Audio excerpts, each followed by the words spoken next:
Mapagpalang araw, kaibigan. Ito po ang inyong kaibigan kay Jesus, Brother Armani Bautista. Ayan po. Ayan. In Christ alone. Tayo po ay mag-aaral ng Ebanghelyo sa pagkakataon na ito na nakasulat po sa Biblia. Gideon.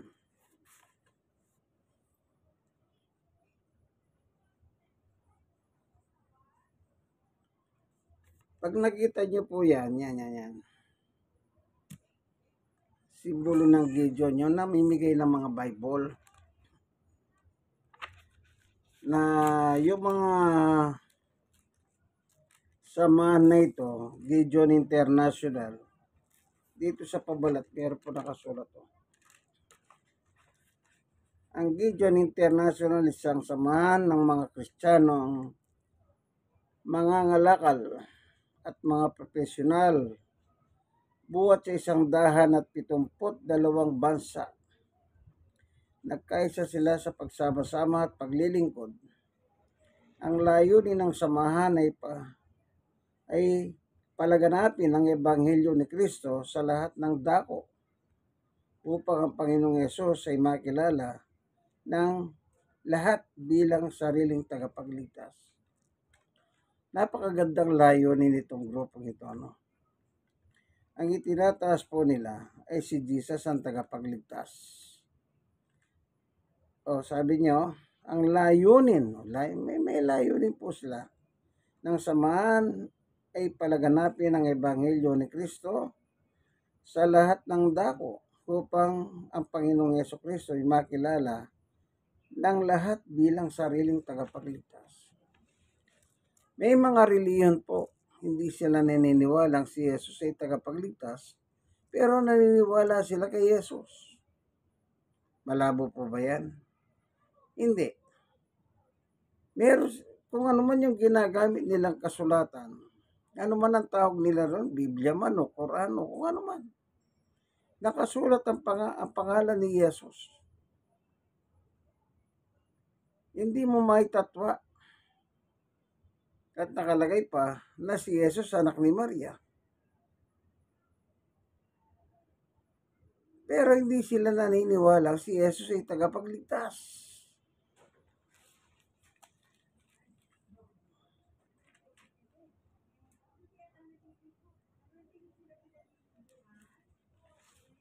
Pagkain ng Panginoon. So, yun po ang aking masasabi sa inyo. Nababasa ang pangalan ni Jesus pero hindi sila naniniwala si Jesus tagapagligtas. Meron naman dyan naniniwala si Jesus ay hindi Diyos, kundi tao lamang. As in tayo, kagaya natin tao. Ganyan po eh. Iba-iba ang kanilang paniwala patungkol sa Jesus na ito na ang layunin ng samahan ng Gideon ipakilala. Kaya nga po sila namimigay ng Bible walang bayad. Kaya meron po nakalagay dito,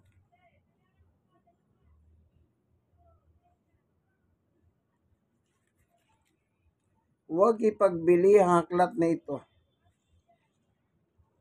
Ito binigay po sa akin ng isang basurero na natagpuan niya po itong Gideon nito sa basura.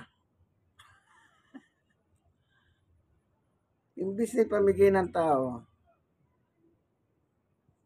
tinatapon po. Ngayon, ang Biblia ngayon, parang pangkaraniwang papel. Nakikita mo sa basurahan. Yan. Ganyan ang ng tao, estilo. Okay?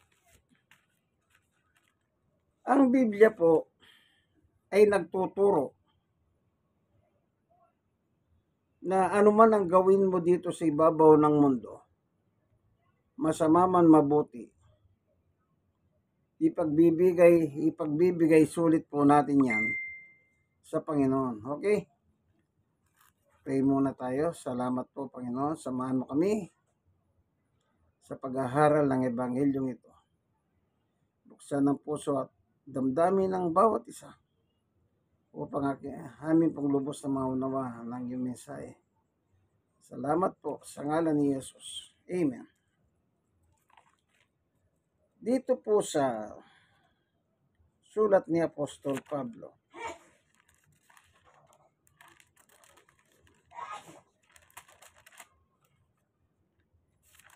meron tayong mababasa nito. At ito po may mga halaga ito, yung pinapagawa nila ito. Hindi po libre ito. Ito po. Sapagkat bawat isa ay haharap sa hukuman ni Kristo upang tumanggap ng kaukulang ganti sa kanyang ginawa, mabuti man o masama, nang sinabubuhay pa sa daigdig na ito. Anong ibig sabihin? Kung ano ang ginawa ng buhay mo, ako, kayo, tayong lahat, habang tayo nabubuhay sa laman na ito, pagdating ng araw, at tayo sa hukuman ni Kristo. Ang sabi niya, bawat isa ay aharap sa hukuman ni Kristo. Bawat isa. Individual. Halimbawa, sa pamilya nyo, 5 kayo. Bawat isa aharap. Hindi po pwedeng sabihin mo sa Panginoon Diyos, pwede ba? Itong pamilya ko ito. Hindi. Kung ano yung ginawa ng tatay, ginawa ng asawa, ginawa ng anak, magkakaiba. Anong sabi? Aharap sa hukuman ng Panginoong Yesus upang tumanggap ng kaukulang ganti sa kanyang ginawa, mabuti man o masama, nang sinabubuhay pa sa daigdig na ito. Ibig sabihin, masama man, mabuti ang iyong ginawa, ipagsusulit pala natin yan at tatanggap tayo ng ganti.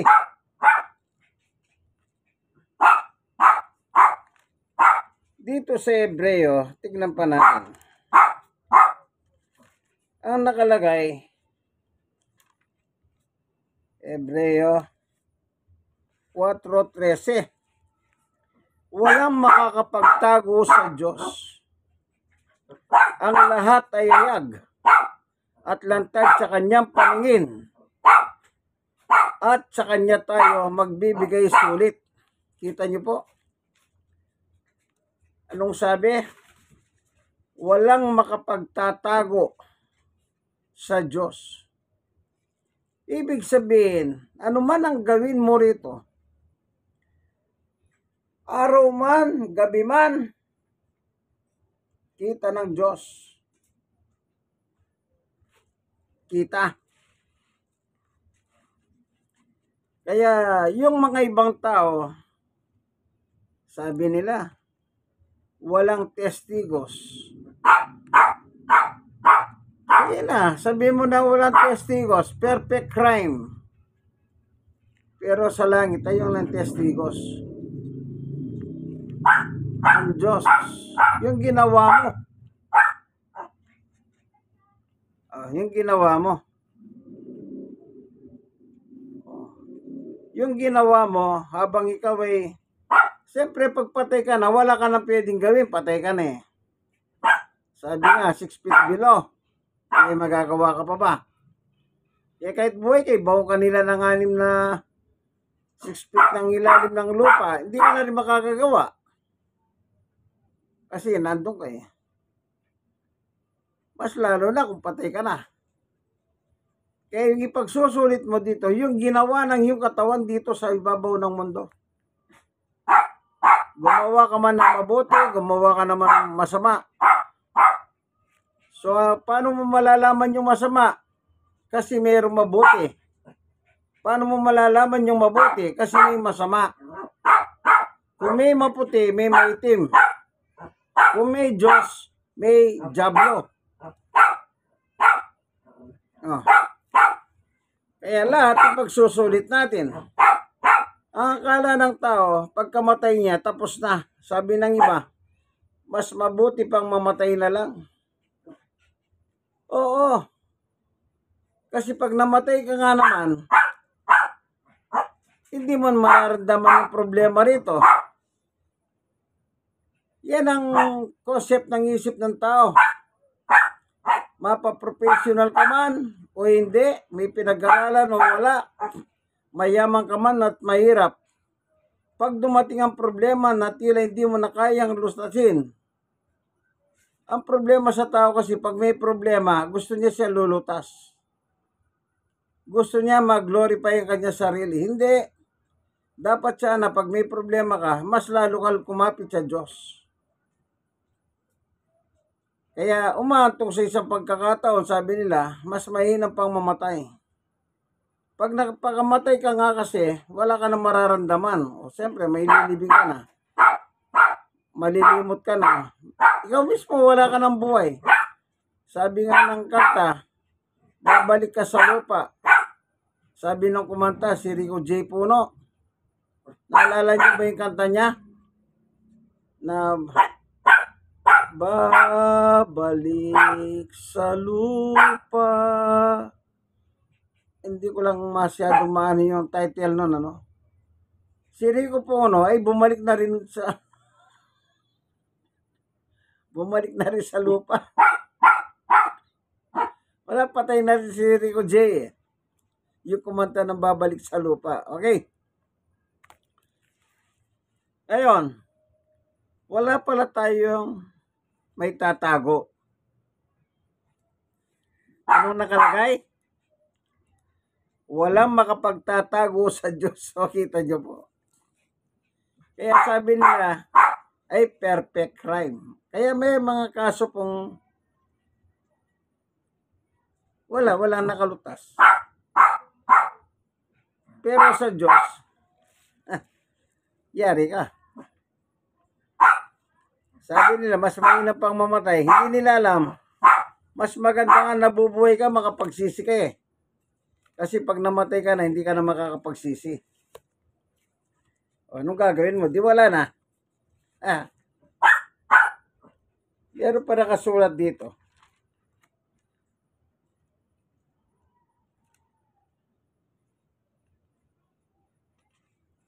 Tingnan natin. Ito. Sa pahayag naman po, chapter 20 verse 11. Pagkatapos nito'y nakita ko ang isang malaking tronong puti at ang nakaluklok doon na para manglupat langit sa kanyang harapan at hindi na nakita pang muli. Kita nyo po? Mawawala, langit lupa, mawawala sa harap ng Diyos. O ngayon, anong ipupundar mo dito sa lupa? Yung iba, daming bahay.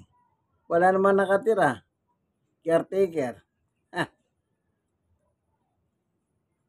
12. At nakita ko nakatayo sa harap ng trono ang mga namatay, mga patay, maging dakila at maging hamak. O, ibig sabihin, mahirap mayaman. At binuksan ang mga haklat. Binuksan ang isa pang haklat, ang aklat ng buhay. Hinatulan ng mga patay ayon sa kanilang ginawa, gaya ng nasusulat sa mga haklat. Yon. So, ibig sabihin pala, yung ginagawa natin dito sa ibabaw ng mundo, kahit saan ka nakatira, kahit anong nationality mo, nakatala sa aklat ng buhay. Ay, aklat ng langit. Dalawa yon. Isang aklat ng buhay at saka yung aklat ng tulan yun eh. Kung ano yung nakasulat doon. Oh, di ba? Ang sabi niyo, ito to. sa chapter 20, verse 12 ng Apokalipsis, pahayag. Nakita ko nakatayo sa harap ng trono ang mga namatay, dakila man o maging amak. Ito na po yung judgment day.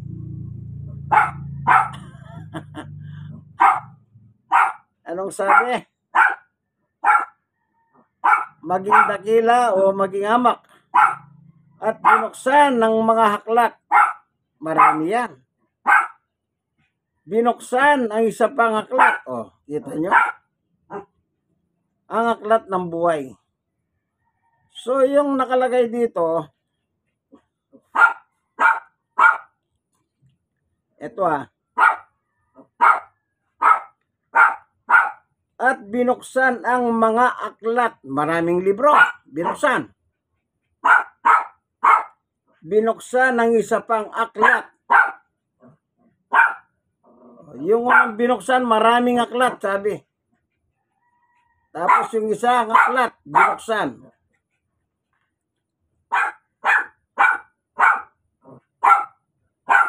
Ano yung isang aklat? Binuksan ang isa pang aklat, ang aklat ng buhay. Yan. Inatula ng mga patay ay sa kanilang ginawa, gaya ng nasusulat sa mga aklat. Yan. So, wala tayong maitatago talaga sa Diyos. Kita niyo po. Lahat magsusulit, sabi niya. Okay? Kaya abang nung nangaral po si Jesus dito sa ibabaw ng mundo, chapter 4:17, sabi niya,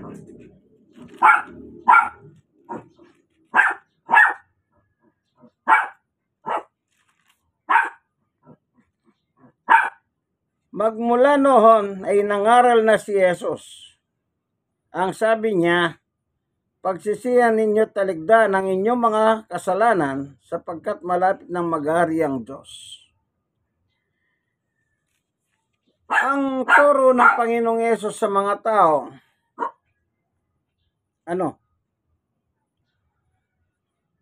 pagsisihan ninyo at talikuran ng inyong mga kasalanan. Lahat tayo inuutosan ng Panginoong Yesus. Ano po? Pagsisiyan at talikuran ng ating mga kasalanan. Kasi pag hindi natin pagsisisiyan at tatalikuran ng ating kasalanan, hindi tayo paghaharian ng Diyos. Limbawa, narinig mo yung aral na ito. Makasalanan ka, yung ginagawa mo, makasalanan ka. Kumbaga, nang narinig mo ito, yun ay pahayag ng Diyos sa iyo. Pero hindi ka sumunod. Nagpasige-sige pa rin ng gawa ng kasalanan mo. So, ano na mangyayari? Pag inabot ka ng kamatayan, doon ka sa aklat, mga haklat.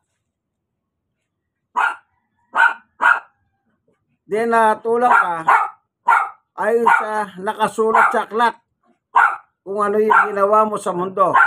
Parang ganito, pagharap mo kay Kristo, sasabihin ng Panginoong Yesus, ito nalaman mo na pala eh.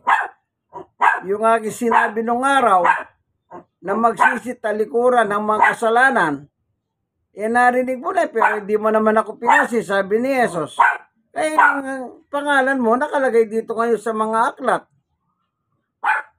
So, walang kita, ayos siya nakasulat sa mga aklat. Ano yung ginawa mo? Narinig mo na ang utos ko. Pero anong ginawa mo? Sabi ni Jesus, nagmatigas ka. Nagpatuloy ka pa rin sa kasalanan. Namatay ka. Kaya nandito ka ngayon. Sa aklat.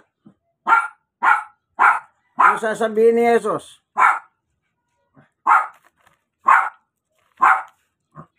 Ano sasabihin niya?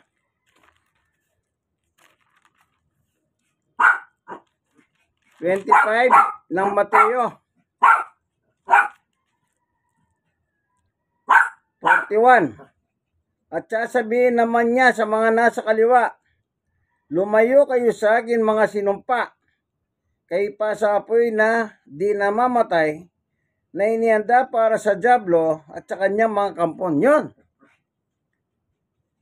In the day of judgment, sasabihin ni Jesus, doon ka sa apoy ng impyerno, kasama mo ron ng dyablo. Kasi ang rason, sinabi na magsisi ka talikuran ng iyong kasalanan pero binaliwala mo ang salita ni Jesus. Yun ang kasalanan mo. Namatay ka, hindi ka nakapagsisi. Kaya pangalan mo ngayon, nakalista. Yung pag-ayaw mo kay Jesus, ang akala mo, hindi nakalista. Kaya pagdating doon sa atulan, bubuksan ang mga libro ngayon.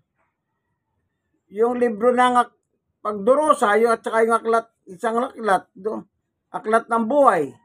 Wala ka doon sa aklat ng buhay, nandito ka sa kabila, aklat ng pagdurusa o parusa. Impyerno. Kaya nga matwid ang atol ng Diyos eh. Kaya yung ginawa mo, yun lang. Yung ginawa ng kapitbahay mo, ginawa ng kasama mo sa bahay, iba naman yun, iba naman yung ginawa mo. Kaya sabi niya, bawat isa magbibigay sulit sa hukuman ng Panginoong Yesus. Kung ano yung ginawa ng katawan mo nung nabubuhay ka rito, yun ang ipagsusulit mo. Meron bang ibigay siya? Meron. Bakit? Alam ng Diyos ang galaw ng tao eh. Sabi nga ni Jesus, yung bilang ng buhok mo, alam ng Diyos gaano karami. Kaya pinagkikita lang dito na wala pong sa Diyos, walang makakatakas. Lahat sabi niya. Hindi niya sinabi ng, yung ganito lang karami ha. Hindi, lahat. Masama man ang ginawa mo at mabuting ginawa mo, harap ka pa rin sa hukuman ng Panginoong Yesus. Kung gumawa ka naman, sumunod ka sa Kanya, bibigyan ka naman ng reward. Bibigyan ka ng reward. Sa langit ka naman. Sigurado, langit. Kasi kung may impyerno, may langit. Kung may langit, may impyerno. Yung impyerno, yung kay Satanas yun. Si Satanas at saka sa mga hindi nagsisi, hindi tumalima kay Jesus. Tingnan nyo po. Sa 1:36, meron nakasulat dito.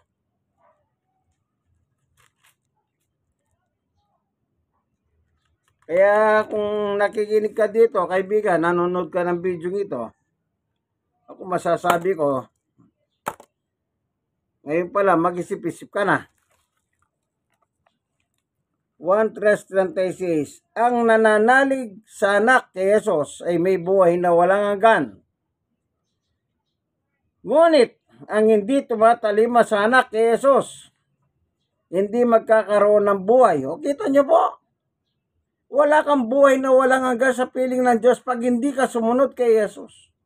Sino bang nagsabing magsisit talikuran ng kasalanan? Di si Jesus. Kaya hindi mo pagtalima kay Jesus, yun ang magiging hatol mo. O sino may kasalanan yan? Di ikaw. Ikaw, narinig mo eh.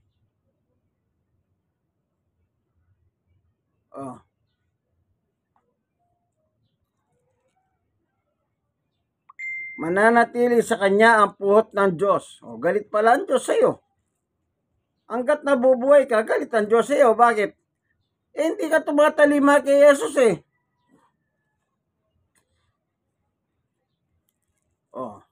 Sabi? Ang nananalig sa anak kay Jesus may buhay na walang hanggan. Ngunit ang hindi tumatalima sa anak kay Jesus, hindi magkakaroon ng buhay. Mananatili sa kanya ang puhot ng Diyos. Kapag hindi ka tumatalima, ang puhot ng Diyos nasa iyo. Kaya ano pang kailangan mong gawin? Ayan o, in Christ alone. Walang iba kundi kay Kristo lang. Dito malima ka na lang kay Kristo. Tanggapin mo ang sa buhay mo si Kristo. Surrender po natin ang buhay natin kay Jesus bilang Panginoon at tagapagligtas natin. At saka tayo sumunod sa Kanya.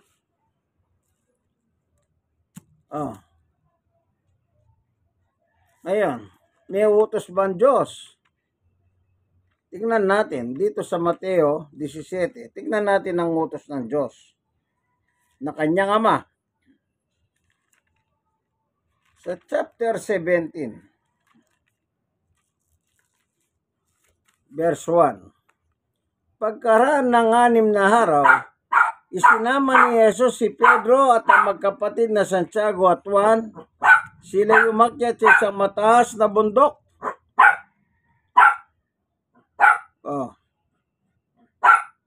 Sa verse 5. Punta na tayo sa 5. Nagsasalita pa siya, si Pedro nagsasalita pa. Nang lilima sila ng isang maningning na ulap, at mula rito may tinig na nagsabi, ito ang minamahal kong anak na lubos kong kinalulugdan, pakinggan ninyo siya. O kanino tayo magigilig? Sabi ng Diyos, sa aking minamahal na anak. Sino pa ba yung minamahal na anak ng Diyos? Di walang iba kundi ang Panginoong Jesucristo.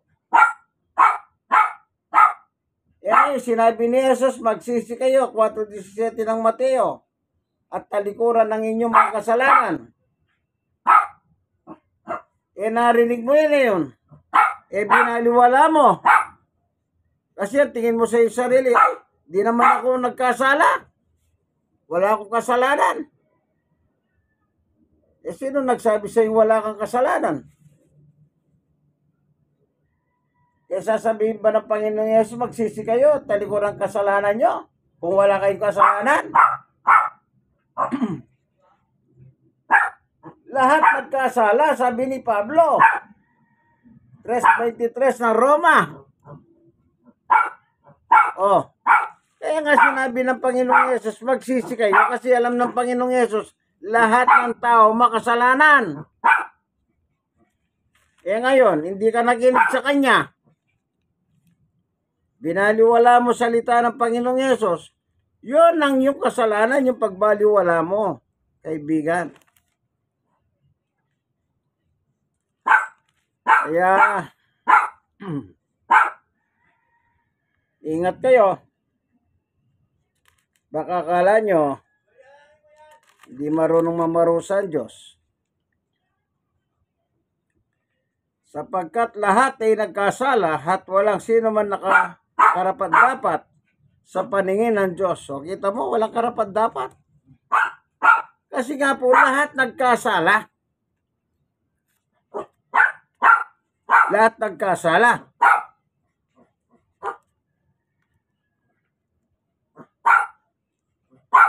Kaya ngayon, kaibigan, ano pang dapat mo gawin? Isuko po ang buhay natin kay Kristo. Pagdating ng araw, sinong hukuman? Si Kristo. Kaya pagharap mo, sabi ni Kristo, sinunod mo bang utos ko?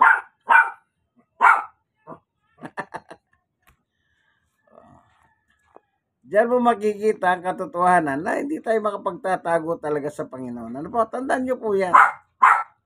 Lahat ng gawin mo sa lupa, kaibigan, masama't man mabuti, alam ng Panginoon Diyos at nakatala sa libro ng aklat sa lahat. Sipin nyo, bubuksan. Naalala ko nung araw, isang saksi ni Yoba. Nilabasan ako ng libro. Sabi ko, dami libro nito. Alalaki pa. Sabi niya sa akin, binili ko yan, mahal yan. Sabi ko, pahingi ng isa. Ay, ayaw ko kanya. Sabi niyo, parang nasa langit, naglabas siya ng mga aklat. Oh. Tapos isang talata lang ang binasa ko doon sa Biblia nila. Wala na, timbawang na. Sabi ko, sayang ang mga libro mo. Ang dami pa naman. Yan din libro mo. Yan din mga libro mo hindi umari sa'yo. Eh, yan ang problema sa tao. Siguro, akala niya, nakukuha sa paramihan na libro. Hindi po ganun yun. Kaya kaibigan, panahon na pong pagsuko. Suko muna po tayo sa Panginoong Yesus. Amen. Ito po ang inyong kaibigan. Salamat po, Panginoon Diyos, sa tulong mo. Sa liwanag ng iyong turo at aral na kami po talagang magsusulit. Pagdating ng araw, masama at mabuti ang ginawa namin individually. Salamat po, meron kang pahalahala na dapat po magsisi kami talikuran ng aming kasalanan.